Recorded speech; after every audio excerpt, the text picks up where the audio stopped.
we're live. It's Yes, always a we are. surprise. Welcome, everyone who is here with us live and who is listening to the replay or our podcast to the 6 and 7 Figure Women Show. We are super excited to be here today. I'm Megan Conter. And I'm Jessica Fernley. And And I think we all got the memo about being blue today. we did. That's we what we're did. channeling. So therefore, if you are listening to this as a podcast, you just feel the energy of the water today, because that's what we're channeling here with our color scheme. Yeah, I mean, I think there's good variation. Megan, you've got this like amazing cobalt going on, and Joyce, you are rocking the teal. I am loving this. Thank you. Yeah, for our audio listeners. Yes. So we are super excited to have a really intriguing conversation about boundaries today and how boundaries can help us create flow and profit in our businesses. So I would love to introduce, to get us started, our special guest, Joyce Marter. She is an entrepreneur, global speaker, an internationally published author, and licensed psychotherapist. So you would think that she's about 80 years old by all of the things that she's done. She's not. She founded, built, and successfully sold Urban Balance, which is a multi-million-dollar outpatient mental health company. And she's a contributor for Psychology Today and Money Geek, and is the author of an incredible book that we highly recommend every woman especially reads, The Financial Mindset Fix, which is a mental fitness program for an abundant life. And we are going to raffle off a copy of one of Joyce's books to our listeners today. So stay on the whole time. We have a caveat to that because we have to be able to ship the book. So if you are in the US, Canada, or Europe, we would love for you to make sure you stay on all the way to the end, and we're going to raffle off a copy of this book. Welcome, Joyce. Thank you so much, Megan and Jessica, for having me. I'm honored and excited to be with you. And I think this is such an important topic. It is. So let's get it started just by kind of bringing up the title. And I want to ask you, Joyce, what does the title mean to you? So if, as women in business, we create boundaries in our lives and in our worlds, how does that specifically help us create more flow and more profit in our businesses? Well, as women business owners, I believe it is extra important to have work-life balance. And our boundaries promote that. They promote our ability to practice self-care, to access support. And our boundaries appear in many different ways. We have time boundaries, information boundaries, physical boundaries, sexual boundaries, boundaries of what we're willing to tolerate, how much effort we're going to put in, and really importantly, financial boundaries. And as a therapist and entrepreneur, I've noticed a very powerful connection between our self-worth and our net worth, and our boundaries are a reflection of our self-worth. And for many of us, that's an ongoing work in progress. I know for me as a therapist, even I've had to go through a lot of my own inner work and reflection to improve my own boundaries so that my business could grow and succeed, and that I could be healthy and well in the process. Absolutely. So you didn't start out with exemplary boundaries early on. And what did that look like? What was the result in your business? Where were you at that point? And where did those lack of boundaries leave you? No, I did not start with exemplary boundaries at all. I definitely would call myself a recovering codependent. I'm a caretaker.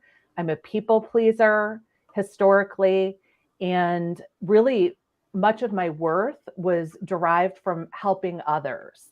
And so I ended up exhausted and depleted, and honestly, in cash flow hell. I ended up, the bigger my business got, the more money was outstanding in insurance. And I thought I was going to have to file business bankruptcy. It broke me open, brought me to my knees.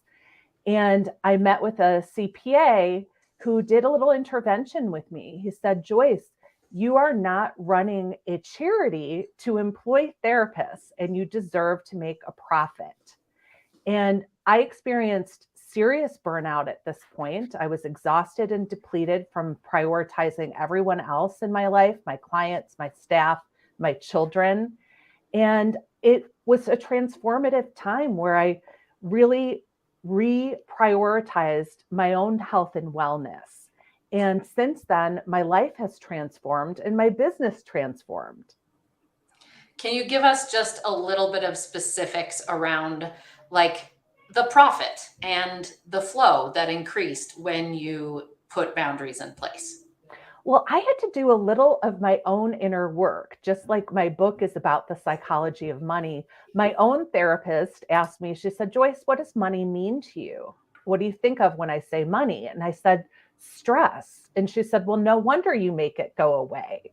So I had to use some cognitive behavioral therapy to think of money as a resource and one of which I was deserving. I think a lot of us don't set proper boundaries because of guilt and shame. And so honoring our worth, creating systems of accountability.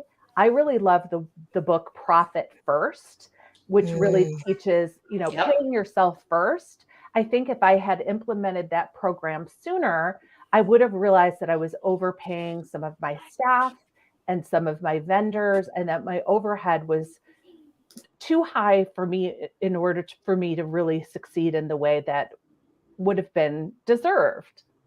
Absolutely. And I hear that over and over and over again. And where I think we sometimes as women, we get messed up is we don't realize that there's always more layers of the onion and there's always more pieces of this puzzle that we have to work on in order to be in the fullness of ourselves. So what I love about your book and the way that it is laid out is that you have these onion layers that you're peeling away in your financial world, and you're looking at things from, even just from the very beginning exercise where you're looking at the wheel of life, but you take that wheel of life and you put that into your finances. I'm getting goosebumps talking about it because I just feel the need for women to transform our histories. Like we are living in a generation where we have got to let go of what our parents did, what our grandparents did, what the traumas that we had. We have got to let go of all of that in order to be present with what we want to create in this world and to not impose upon our children and our grandchildren if we're having them. I'm not, but if we do, we don't want to impose that upon the next generation. It stops with us. So Jess, I'd love for us to share just a little bit about what boundaries has showed up for in our lives. Do you want to kind of let me know where you're at with that?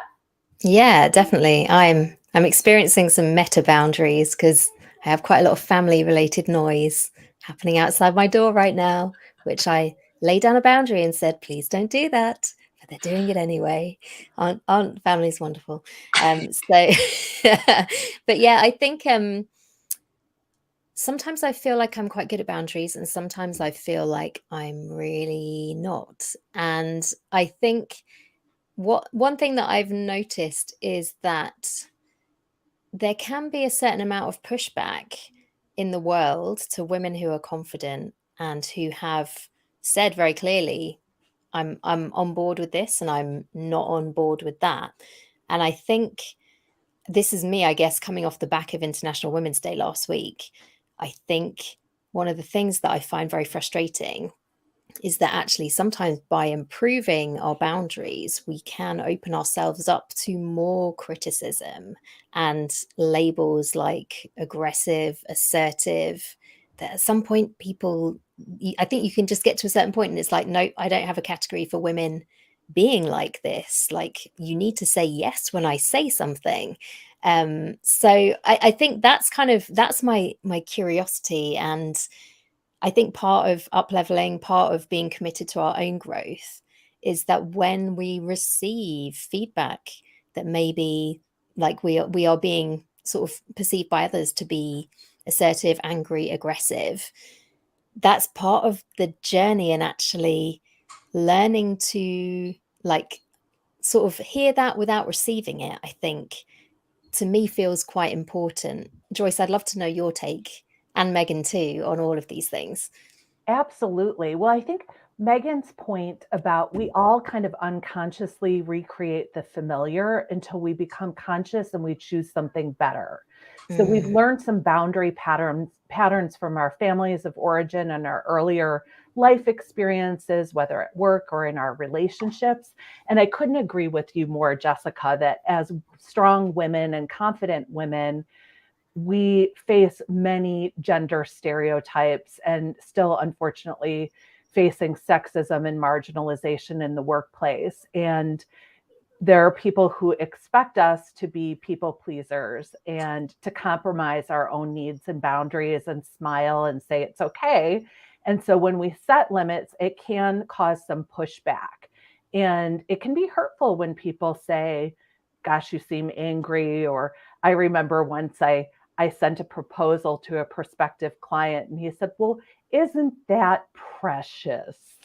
What? about about Oh, the fees that I was requesting. And, I felt gaslit and kind of upset and mad. And then I thought, you know what? I'm worth it. And if he doesn't feel that I'm worth it, this is good information to have. This wouldn't be a healthy work relationship for me. And I trust that new opportunities will come my way. So in psychology, there's a practice called detachment, and it's healthy emotional separation from negativity. It's other people's stuff. My kid's social worker would say, be a duck and let it just roll off your shoulders. And we know we're worthy, we know our value. And when we hold on to that with confidence, over time, people change how they treat us. But when we allow those kinds of pushbacks to make us second guess, or we become insecure and we compromise our boundaries, we let ourselves down and we teach people that they can disrespect our boundaries, which is not helpful. And Megan, to your point, not helpful to future generations of women, our mentees, our daughters, and everyone else. totally. And it's really interesting because I'm sitting here thinking about boundaries and my own habits and patterns that I've been working to unravel, which I'll mention in a second. But I just want to acknowledge some of our amazing live listeners who are here with us. yeah. We have Christy Klein. We have Crystal Morris Murphy, who's here from Maryland. Hi, Crystal. Texas is Christy Klein's in Texas. Hillary Engelhart Castro's in Denver. Jeanne Anderson is in Westminster, Colorado. Natalie, oh, my Colorado peeps are out. Thank you, ladies. Natalie Roderick in Denver as well. And Whitney Alexandra joining us. Thank you, Whitney. We're happy to have you all here. If I missed anyone, we are loving of you as well. So where I'm coming from with boundaries is actually kind of a funny story that I'll keep really short. 2 years ago, okay, it was 3 years ago, 2020, I'm learning the concept of boundaries in couples work with my husband. And I'm like, okay, my belief is couples and people who have boundaries at the time, this is my old belief, that people who have boundaries are creating separation and that's creating pain in the world. Interesting. So, of course, I had to unearth that belief because it was running the show subconsciously underneath the surface. But I just felt like I'm a strong, assertive, confident woman who likes to fight for my rights. Fight for your right to party. No, just kidding. Fight for my rights because I was raised by a really strong woman who's always you know what she's thinking. But I'm looking at my beliefs and working to unravel those so that I could have a different relationship with boundaries. And one of the things that my coach had suggested was talk to your mom and your dad about boundaries and what did that do? Like, how did they instill those in you when you were a kid? So here's the punchline. I asked my mom in a text and she said, well, I don't even know what that question means. So you might want to ask your dad or maybe your uncle or maybe somebody else, because obviously I'm not the person to ask. Isn't So, that telling? yeah, exactly. And it's like, I love my mom. She's amazing. She's incredible. And they don't she's 70 something. They didn't talk about boundaries in their generation. It wasn't something that was common. It wasn't something that was natural. And just today I found myself getting bulldozed by another woman when I set a boundary. And I was like, dang it, I did it again. Like I said it and then I was like, and I just like, I moved the fence back and I'm like, okay, well, maybe how about this? Oh, Megan, it's okay to say no. It's okay to say that's not possible. It's okay. And that is such a hard thing I found. So that's where I stand with boundaries. Any thoughts? Do you want to psychoanalyze me for a little bit, Joyce? I'm just kidding.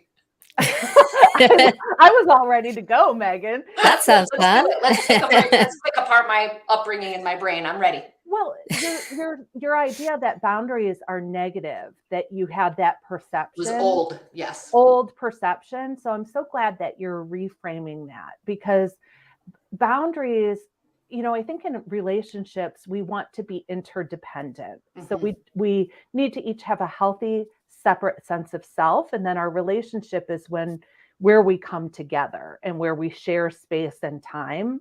And the boundaries allow that equilibrium so that we have time for ourselves, our family, our work, our goals, and then we have time in the relationship. And it's important to have honest conversations about that. So I'm so glad that you're looking at that. And when we slide on our boundaries, and that's so normal. Yeah. And we all have areas where maybe we're good with our boundaries at work and we're horrible with our boundaries at home, or vice versa. Or maybe we have certain relationships where we notice that our boundaries really slip. And I love that you mentioned that you have a coach, because I think that we all need, whether it's a coach or a therapist, and especially in our partnerships, because boundaries can be really challenging, especially if we're both working and trying to balance our lives together as a couple. So I think you brought up a lot of important points. Something that I want to share with you is I think having healthy boundaries is having healthy self-esteem. Totally. And I always say healthy self-esteem is midway between diva and doormat. And dudes can be doormats, or dudes can be divas too.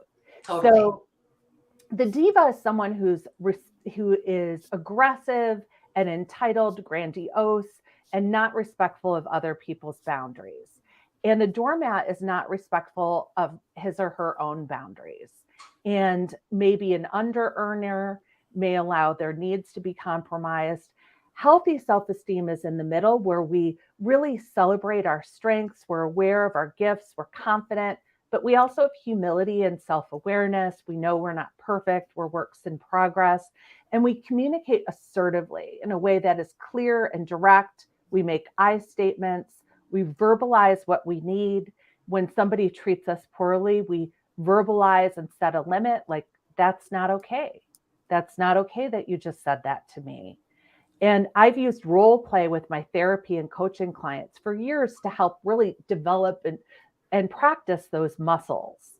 100%. And I think that's the key is when we become more self-aware, and you're talking to Jess and I, who both of us have a team of supporters, not just one coach, but therapists, coaches, several therapists. Several therapists. It takes a village. It takes a village to be a successful adult. I agree. It does. And it especially takes a village to stop generational programming. Mm-hmm. And both of us are on a mission to do that. So it's really interesting how it's like the opposite of our parents' generation, right? Like my parents didn't go to a therapist. I think my dad did once for a short period of time to deal with a work issue. But like, it is so different now, where we all talk about, my therapist and that's so exciting that we're living in these times. And I think it's the more and more that we demystify the need to deprogram our old patterns, to install new beliefs and new systems and new processes and those things, then boundaries can then create freedom for us. So for me, where it used to feel like it created separation, and that was an old belief, now I believe that boundaries create so much. Thank you for the clap. I appreciate that. Boundaries create just so much fortitude and strength and freedom for us if we just need practice, ladies. I mean, it's okay. Mm-hmm. We just need practice, and we need to support each other instead of being, bees with itches to each other. We need to really be supportive of each other, and knowing that it's hard to set boundaries at times, and we're going to mess up, and we're going to sound silly, and we're going to put our feet in our mouth often, and it's okay. We just have to keep trying. So what I loved about what you just said, Joyce, and I can't wait to like put this through a AI filter and get the script, because you said several key points in there that I just felt like I got the tingles from, because they're so important. So let's just say that there is a woman business owner out there, and she is, she's starting to grow her team. She's starting to really delegate more. She's, let's say she's running a $250,000 business, wants to propel to that 7-figure mark. This is the woman, who is part of our 6 and 7-figure podcast. What are 5 steps, or 10 or whatever, that she should take to setting successful business boundaries? I would say number 1 is to establish a personal and professional vision. And your personal vision should fit in the context, your career vision should fit in the context of your life, not the other way around. So imagining what you want your life to look like holistically, and then your career within that, and aim high. Like if you had a magic wand, what is the greatest life that you want? Because that is available to you. And get very clear on that and begin to visualize that that is possible. The second step, I would say, is to have that team of support, that board of advisors that you said that you and Megan and Jessica and I all have, a team of supporters who lift us up. I experienced that as a member of the Dames as well. Having that support and accountability and setting healthy boundaries is really, really important. I think number 3, looking at your financial boundaries. What are your boundaries in your financial relationships, both at home and at work? And are you compromising your own needs in any way? Are you enabling others in your life to underfunction? And what are the costs of that? So really looking at that very carefully. And then within your team, I think, team building so that you have people to delegate to so that you can really grow and scale. So when I grew Urban Balance, initially I was doing everything. I was doing billing and intake, and I wore all the hats. And as we grew, I parceled those out and hired people for each of those roles to really free myself to grow and scale the business, to have more locations and more services, and really tighten up our operations so that when we put the business up on the market, we had multiple offers, and we're able to get a nice 7-figure multiple.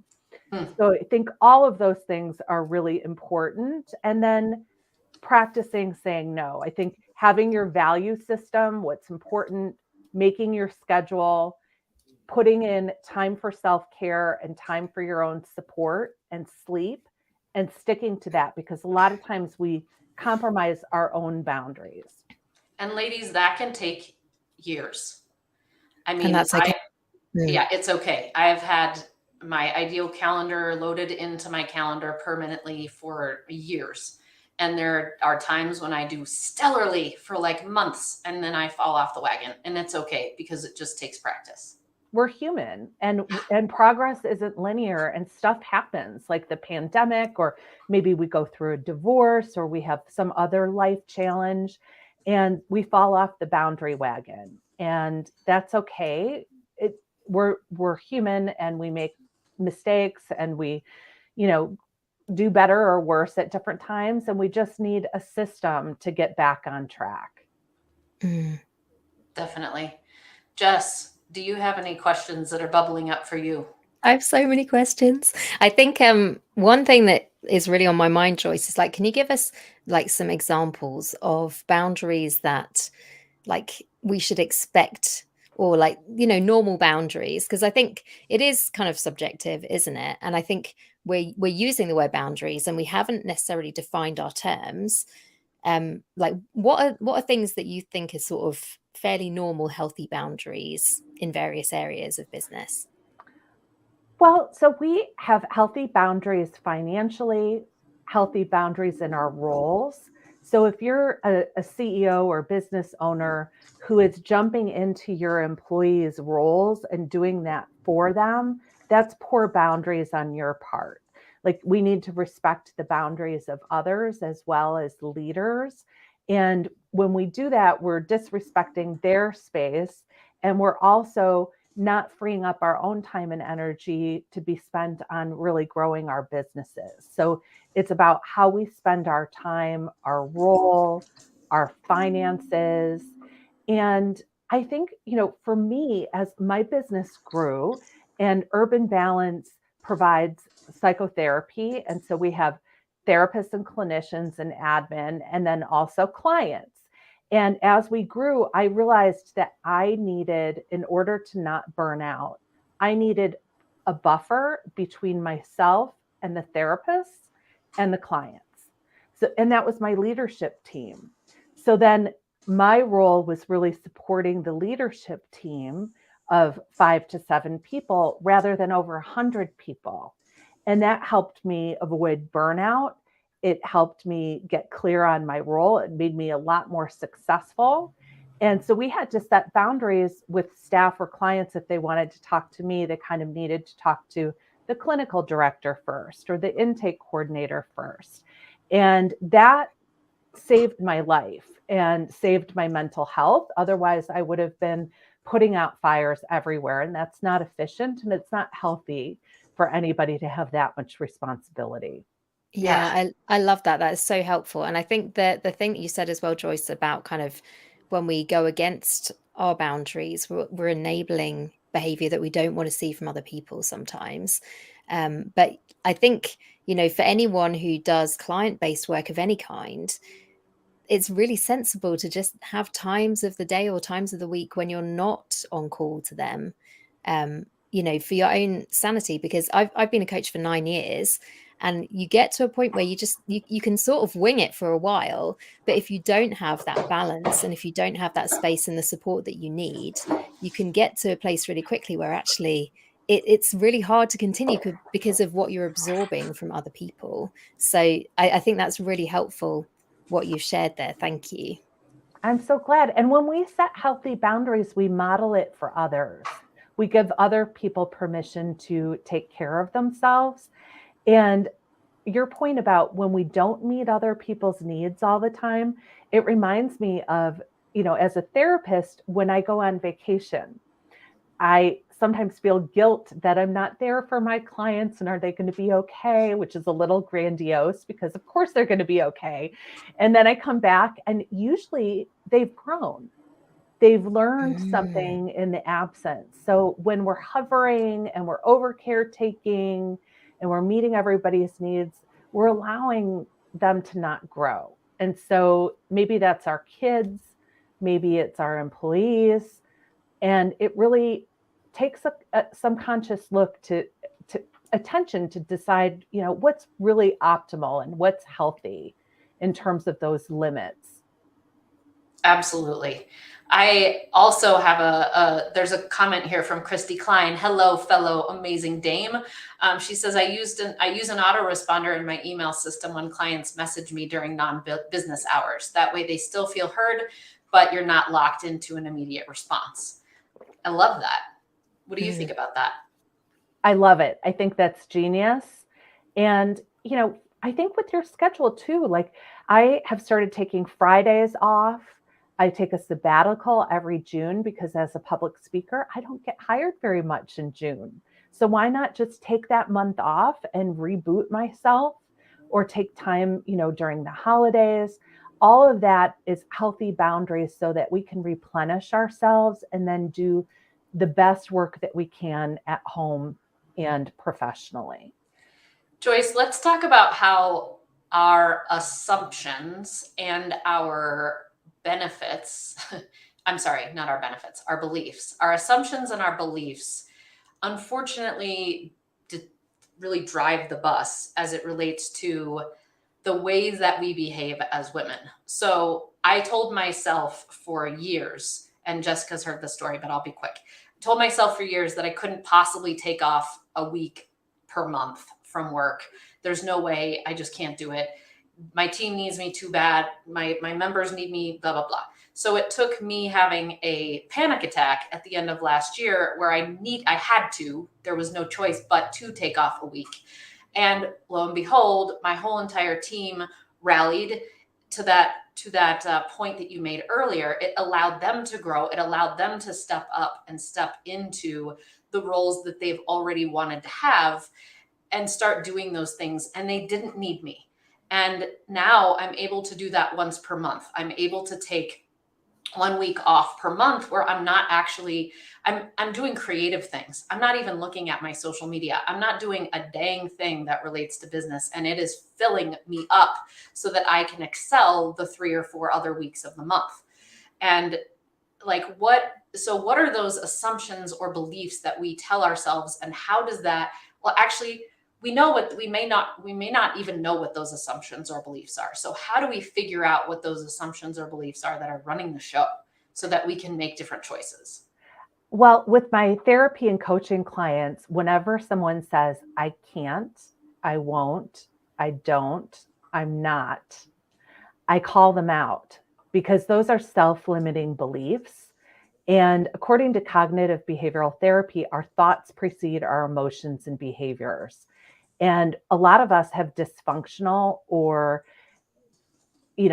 not rational thinking, these belief systems that maybe come from our families of origin, or sometimes they come from low feelings of self-worth, like somehow I'm not enough and I don't deserve this. So I'm so glad that you made that correction, Megan, and that should be celebrated and modeled. And I think we all we can recognize boundary heroes that can help light the way for how we want to live. So you serving as an example to others is very, very inspiring. So I think that that's absolutely fantastic. Awesome. Let's see. We had a great question from Hillary. She said, Joyce, what tips do you have for adjusting your mindset around your relationship with money? I love profit first, but I know I have past trauma from watching my dad struggle with the financial side of running his business while I was growing up. And your book goes into this very, Big very time. well. Mm-hmm. Yeah. So my book is, again, The Financial Mindset Fix. It's based on 12 mindsets that I identified from my clients that lead to holistic success. They've each been proven to improve both mental health and financial prosperity. And it's a program with exercises, and we go through our family's belief systems and how past financial trauma impacted us. I too, my father grew up during the Great Depression. He was unemployed during much of my adolescence, had a scarcity mindset, and that definitely impacted my psychology of money, the way that I think, believe, feel, and relate with money, and my financial boundaries.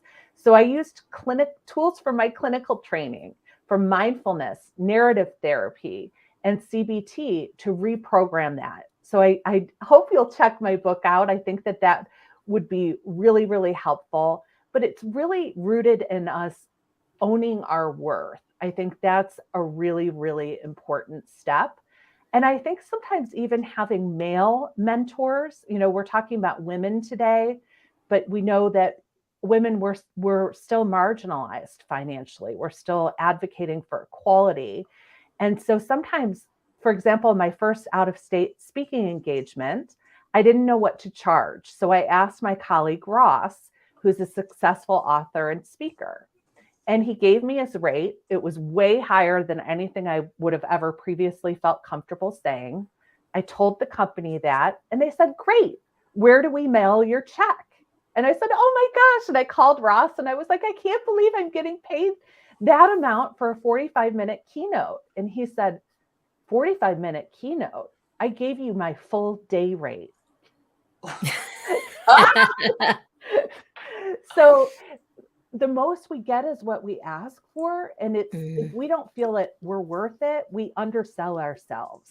So there's a lot of work to be done on improving our mindset with money. Yum.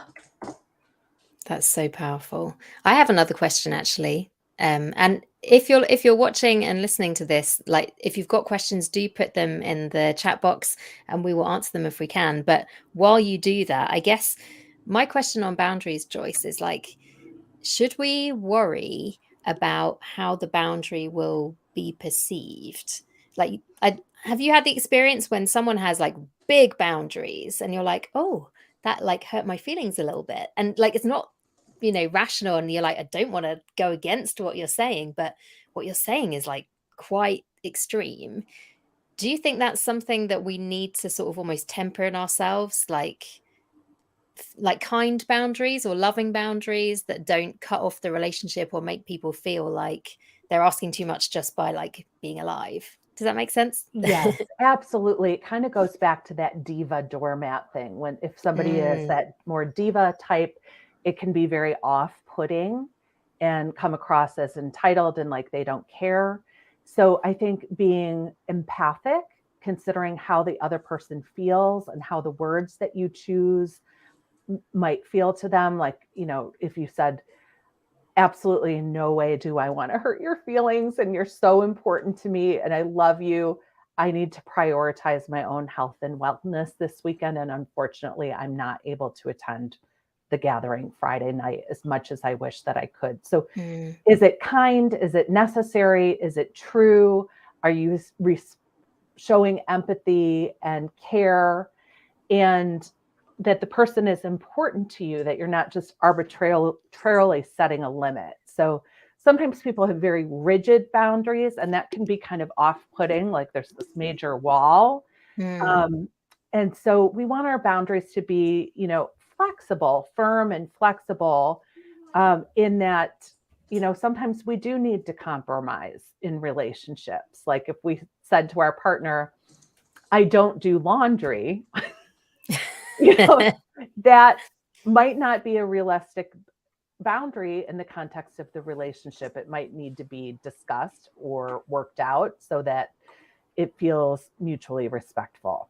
Yeah, and I love what you've said there, Joyce, about kind of it needs to be a boundary that is kind of like in the context of the relationship and using empathy. And I guess like with that in mind, like if someone is putting up a firm boundary, like in terms of empathy, it's like, oh, what's going on for that person that is needed for them in this moment, because there's a story behind that, isn't there, often?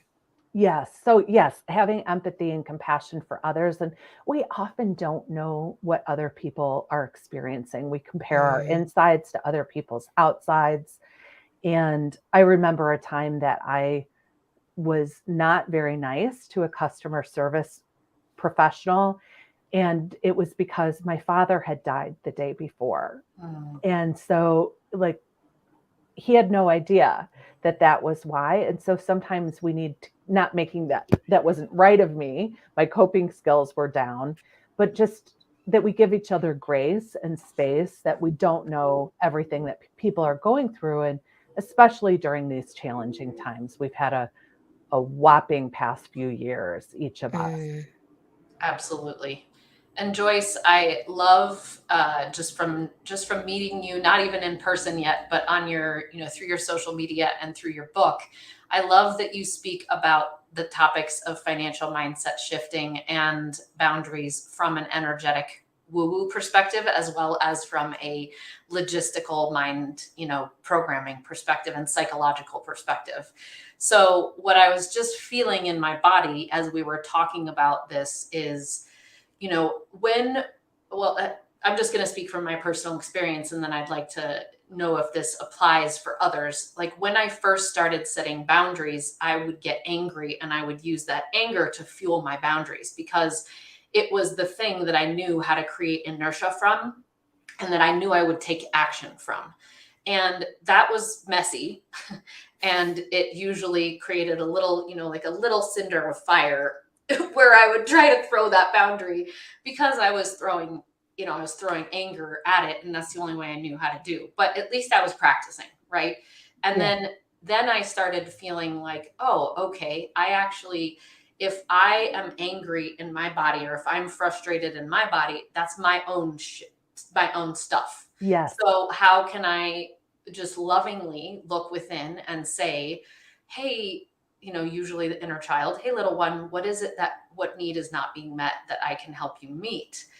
And then also, what is it we're really feeling attacked about here? Or what is it that we're really feeling is being violated here? And can we then, to your point, use empathy to recognize that that's where we're coming from, but then get ourselves to a point where energetically we're aligned and we're feeling grounded before we set a boundary, because then it'll be almost, I would think, even, well, now that I'm thinking about it, as I do that, it is received better. When I'm grounded and I give a boundary, it's received better because the other person can see or feel energetically that I'm coming from that space. Absolutely. Well said. Could I add one line to that as well? Because I think if we're angry when we're setting a boundary, it's kind of like the horse is already bolted, because it's built up because there was a time when the boundary should have been there and it wasn't. Yes, I think a couple things. I mean, you brought up so many good points, Megan, and Yeah, you really and did. Jessica, I appreciate Thank you. It was yours all as channeled. well. Jessica, with your point, one of the thoughts that I have, and I'm playing devil's advocate a little bit, is I think, unfortunately, that as women, we're socialized that it's not okay to be angry. And sometimes being angry is appropriate. Sometimes that is an appropriate response to a major boundary violation. Totally. If somebody came up to you and stepped on your foot, you'd be mad. And that is a healthy response. Something would be wrong with you if you were like, oh, sorry, oops. Well, I was going to say, I'm a Brit, and like we would say, oh my gosh, you stepped on my foot, I'm so sorry. Right. And some of that is how we're socialized, and our cultures and our religions. But when we don't proactively set boundaries, then we can build resentment, and resentment is hardened anger, and then there's less space, and then it's like the needle that breaks, or that breaks, what is it, the last piece of straw that breaks the haystack. Camel's back. Yeah. Oh yeah, I combined two analogies there. I do the same thing all the time. It's great. But then we blow up, and then we set these angry boundaries because we haven't done it. So we have to kind of clean that energy out. So I believe in mindfulness practices. I practice meditation and yoga, which really cultivates emotional intelligence and presence. It allows us to observe our emotions and our thoughts, to recognize when current events are tapping into past hurts. And maybe that's why our response is excessive. And so we can respond consciously rather than react defensively. And these are all skills we have to practice and develop. And again, my book is a program that really can help people build these skills. And it's not a one and done. It's not a get rich quick scheme, but it's a way of living. It's a practice that we all need to kind of work on so that we can cultivate that balanced, holistic success. Absolutely. And yeah, it's funny because as you were saying that, I was like, oh, well, of course it's situational, because for me, it was just like a business boundary that I was trying to set, not a like somebody's running at me and they're going to punch me. I'm going to set a very definitive, very different boundary than, oh, this person is, gosh, I'm responding in this like, I can feel this in my body. And that's because it's pushing up against something in me. And I get to investigate that perhaps. And part of this also is we can say, hey, I need a minute. We don't have to respond immediately, because I have the tendency as an Italian, Italian Norwegian, but raised by Italians woman who's like hot-headed and who wants to just stand on my pulpit and defend my honor.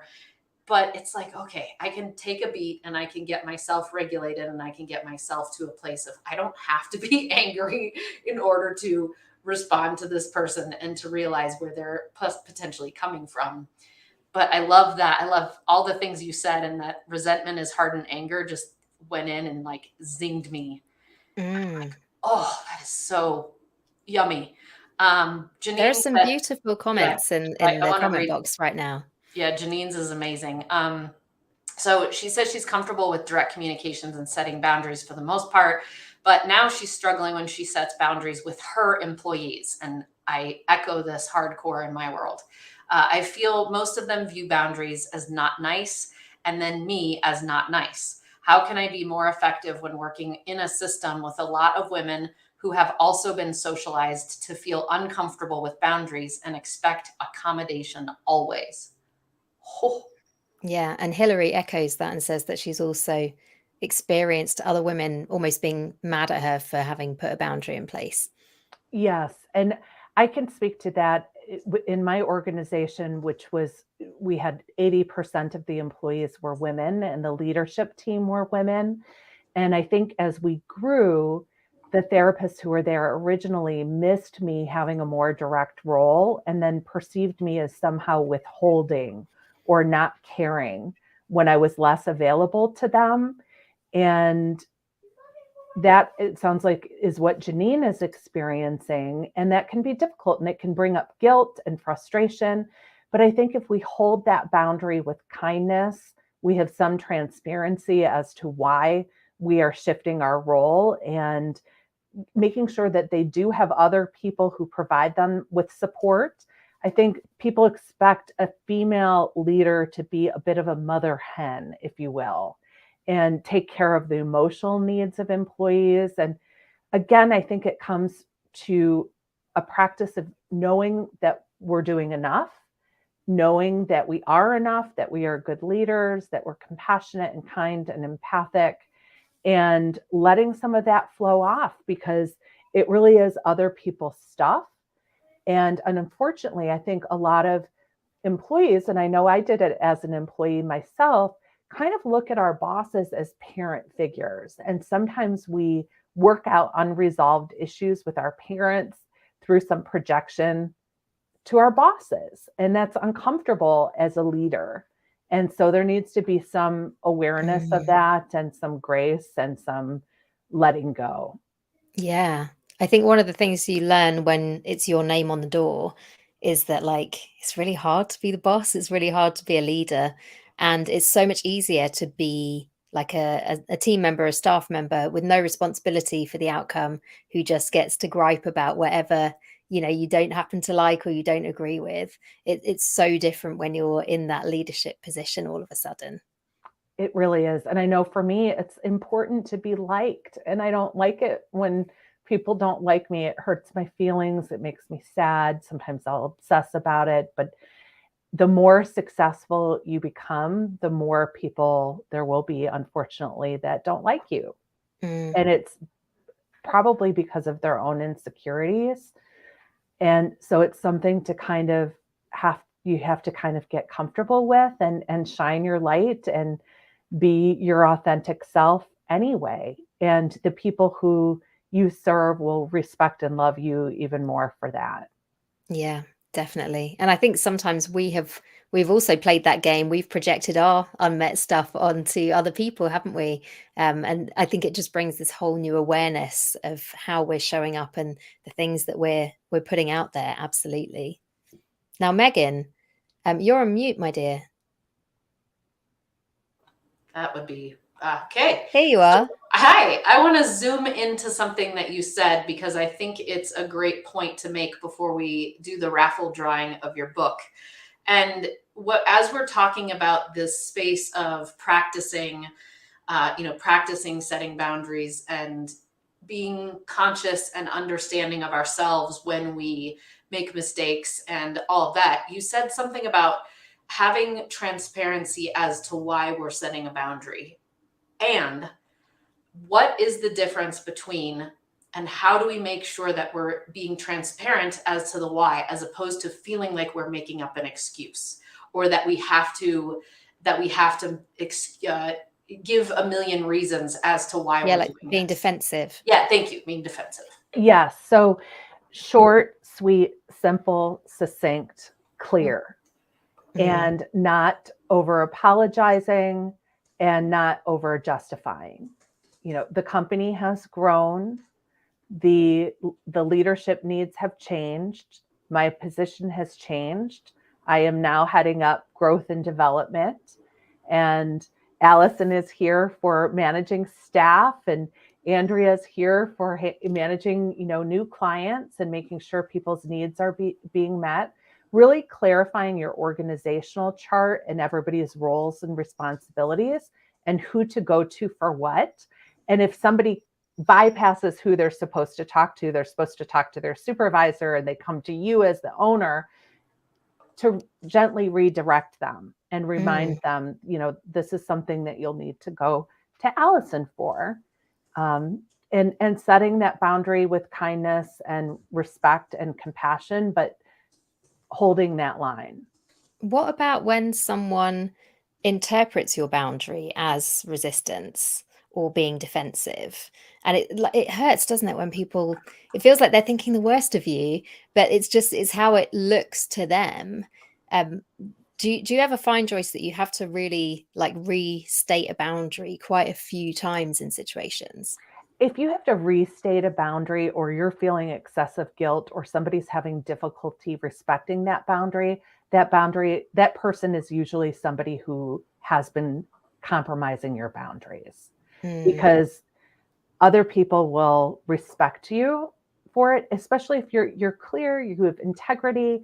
Boundaries are about having personal responsibility to your own health and wellness, the health and wellness of the organization, of your leadership and staff and your employees. And that's a lot to manage. And conscious leadership is about managing that with compassion and self-compassion. And if people disagree, that's kind of their stuff. We can only control our own thoughts, our own emotions, our own behaviors, and our own choices. We can't control other people's thoughts, emotions, choices, or behaviors. And that's really their journey. And I found that as organizations grow, there can be usually groups of employees who've been there for a while who may not like the changes and they may fall off.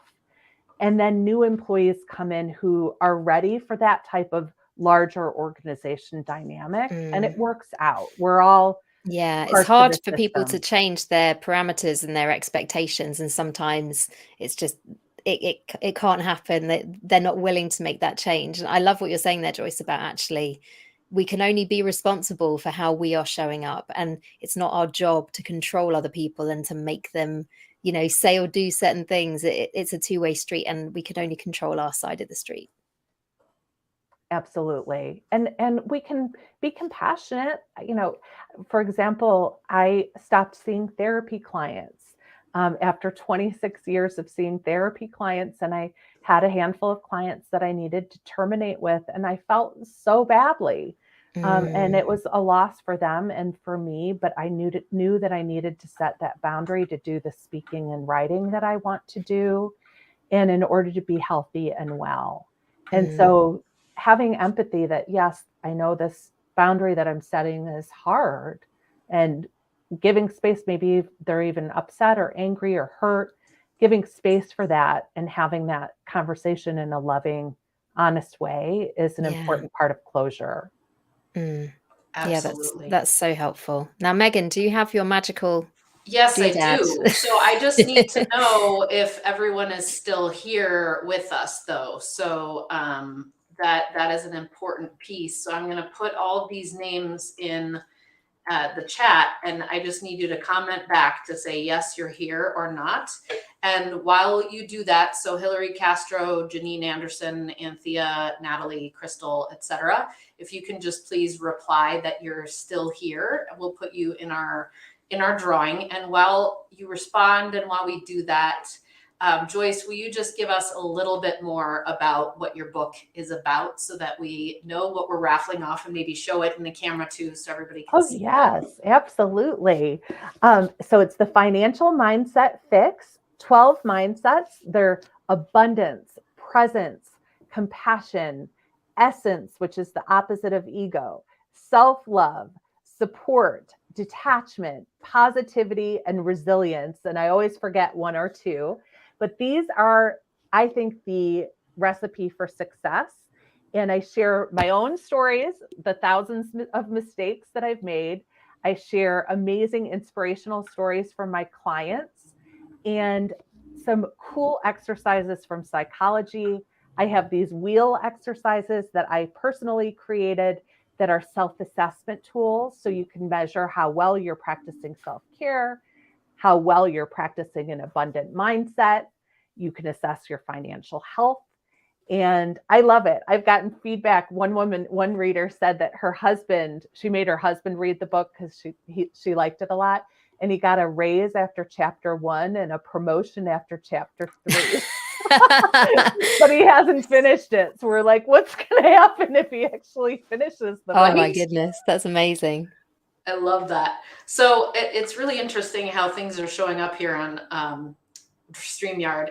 I'm getting a whole bunch of LinkedIn users, just LinkedIn users. So we're going to hope that this works, and we're going to do our best that I'm getting everyone correctly. And I'm going to show. Do you think should we get people to just put their first name in if it's showing up as LinkedIn user? Yeah, I don't know that they all know. I mean, yeah, maybe we can tweak this for next time. Yeah, for sure. I'm just getting everyone whose name I've seen. So hopefully you'll see it on the screen here, and then hopefully we'll be able to just do this correctly as we can. So we have a lot of great names and a lot of great women here. So let's go ahead. Should I put it on the screen? Yeah. Is it showing? Yes, please. It is now. Okay. Awesome. Oh, it's spinning. All right, Janine. Yay, Janine. Yay. Oh, I know Janine. All right. Beautiful, beautiful, beautiful. Well, thank you all for being here live. And Jess, let's close it up with some words from our sponsors, aka ourselves. Oh yeah. I'm Jessica Fernley. I have a company called 7 Figure Consultant Limited. It's for awesome women at 6 and 7 figures who have a spark that like something big lies ahead of them. And they just need help, like either working out what that is, or they may even have like a fully formed vision, but it's like, how do you get from where you are to where you want to be? I also love working with, so consultants are my main audience. I love working with thought leaders. So yeah, if that sounds like you, if you're looking for an elite level coach to really help you get to where you want to be in the world and make that big impact that you just know you were born to have. My website is jessicafernley.com. It's there. If you're watching on the screen, it's there by my name. Drop me a line and say hello. I would love to support you. Awesome. And I'm Megan Conter. I'm the founder of The Dames. We are the first international organization for women running 6, 7, and 8 figure businesses. And we all come together virtually and at some in-person events to really catapult each other to the next level so that we can get more of us in the top 2% of women-owned businesses, change the paradigm of business to be one for the better, where we don't lose out on our lives and we burn down the hustle and grind culture of business once and for all. And Joyce, what can we do for you in this world? How can people get in touch with you? What's the best way to follow up with you? And obviously go buy your book, which we'll make sure we include in our show notes. But what else can people do? Thank you so much. Yes, you can contact me at joycemarter.com.